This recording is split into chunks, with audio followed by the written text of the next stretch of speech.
In this video, we're going to look at what's called a time spread.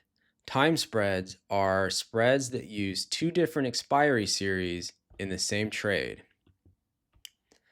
Calendars are constructed by selling and buying an option with the same strike but in different expiration series. You sell the front expiration and you buy the back expiration series. Because the strikes are the same, there's no margin requirement on this trade. So we're selling the closer to expiry option and buying the further dated one. In general, you start the trade with the stock price in the middle and you want it to stay there. But as it moves to one side or the other, you would want to adjust it. The calendar is interesting because it's both theta and vega positive. Normally, when you sell an option, you turn into a vega negative position, but here you're gaining in time decay and you're also gaining when volatility increases. And once we go into Thinkorswim, we'll take a closer look at the Greeks. But one of the negatives of this trade is that adjusting the calendar is a big pain.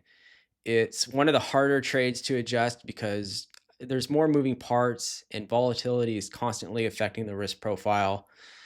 We'll look at calendars in the adjustment section for sure, but for now, let's just take a look at the base calendar trade and see what it's all about.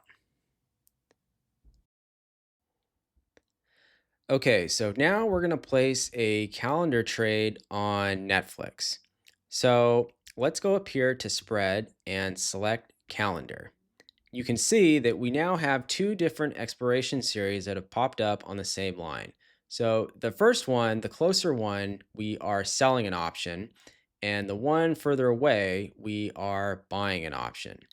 By default, they're about 1 week apart from each other, but you can change this in the position screen when you pull up an order. So let's go into the Jan 3rd, Jan 10th, and the strikes here are the same, right? Because we are selling and buying an option with the same strike price. Now, generally, we want to center this around the stock price. So Netflix last traded at about 890. So let's go ahead and buy the 890. Calendars are a debit spread, so we want to buy them. And we can see here that we are buying one Netflix in the January 10th, and we are selling one Netflix in the January 3rd. So let's take a look at the risk profile.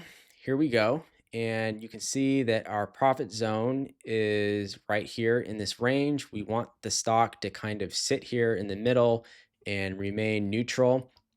But if the stock price drifts and moves too far over to one side, this is the point where we would want to think about an adjustment to this trade.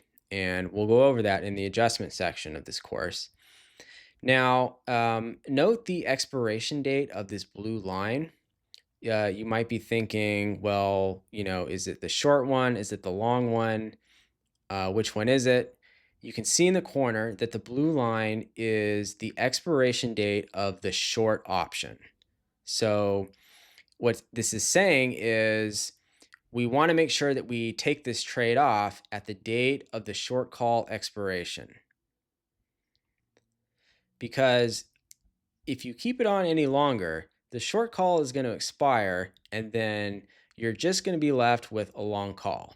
So it's a good idea to take it off when the short call expires, unless you're bullish on a stock and you want to keep the long call. So let's take a look at the option Greeks very quickly. Like I mentioned, we are both theta and vega positive. So we are gaining this amount from time decay every day, and we are also gaining from increases in volatility that happen. So let's move the simulation forward to the date of expiration and see how this trade develops its profits.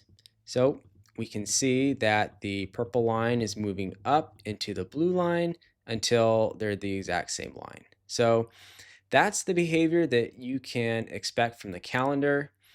Next, we're going to look at another time spread called the diagonal.